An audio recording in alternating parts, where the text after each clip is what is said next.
Yang ketiga, tanda orang akan bahagia dunia dan akhirat. Beliau menulisnya dengan wa qanaatun bima fil yadi. Memiliki sifat qanaah ataupun puas, berbesar hati menerima pemberian dari Allah, baik itu sedikit maupun banyak.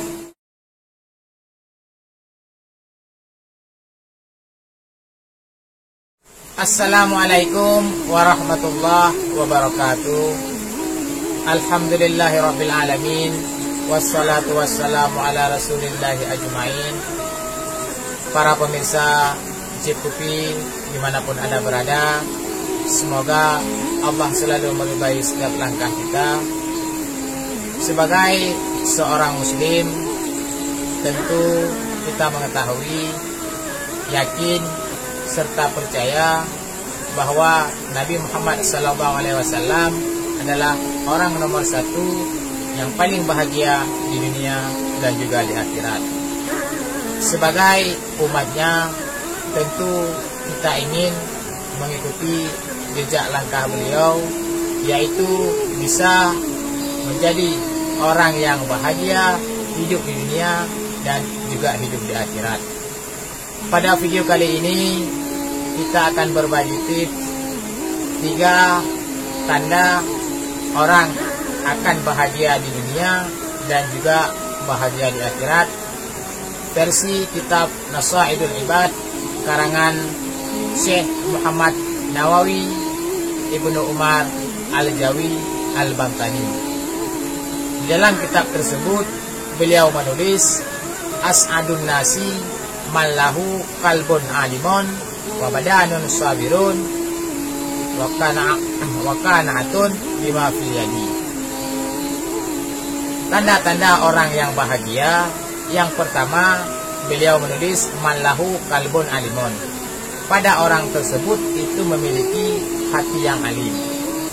Keterangan ini pun senada dengan firman Allah di dalam surah Asy-Syura ayat 88 dan 89, yauma la yanfa'u malun wala banun illa man atallaha biqalbin salim.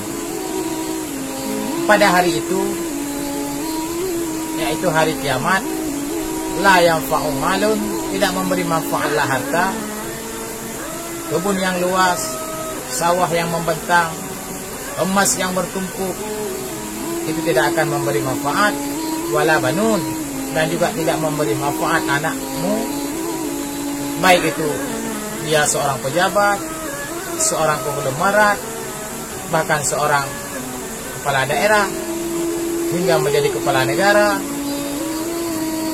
illa man atallah, kecuali mereka-mereka yang datang kepada Allah biqalbin salim, dengan hati yang sejahtera, hati yang damai, hati yang tentram, hati yang bersih daripada segala-segala penyakit, baik itu ria, takabur, sombong, ujub, dan sebagainya, yang mampu membakar amal sebagaimana api memakan kayu bakar.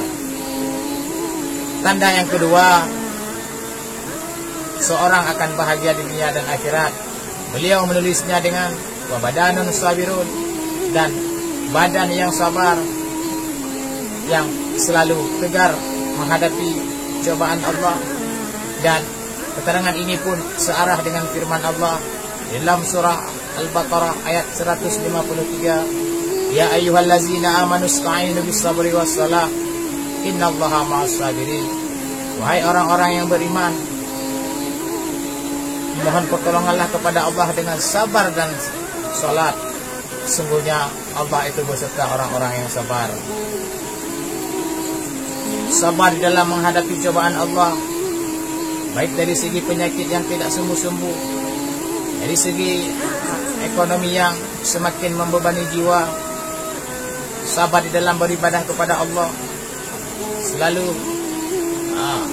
komitmen menjaga salat 5 waktu, selalu siap bangun di tengah malam untuk melaksanakan salat tahajud, selalu menyisakan waktu pagi hari untuk melaksanakan salat duha, dan sebagainya dan sebagainya.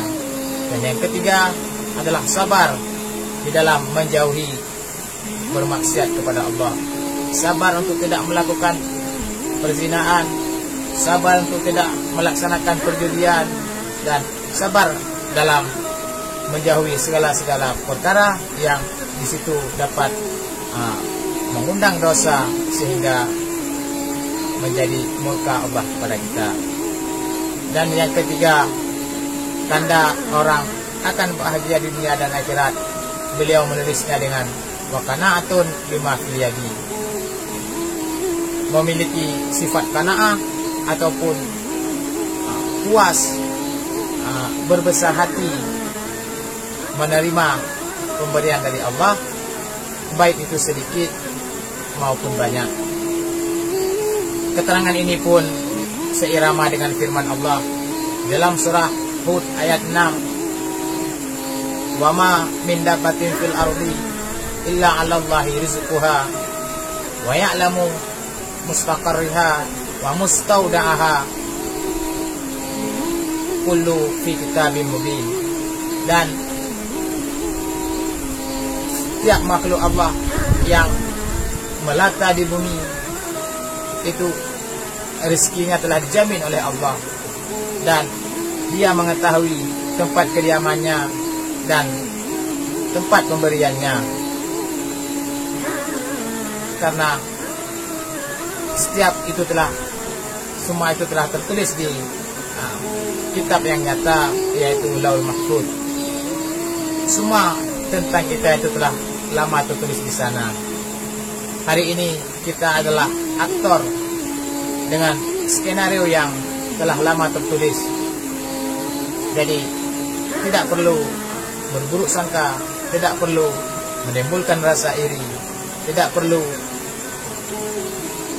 mengundang pertengkaran, karena semua tentang kita itu telah lama tertulis.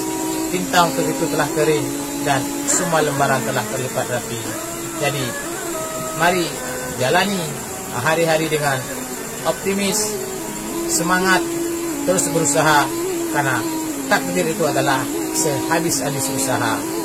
Itulah 3 tanda yang dituliskan oleh Syekh Muhammad Nawawi Ibnu Umar Al-Jawi Al-Bantani di dalam kitab Nusaidul Ibad.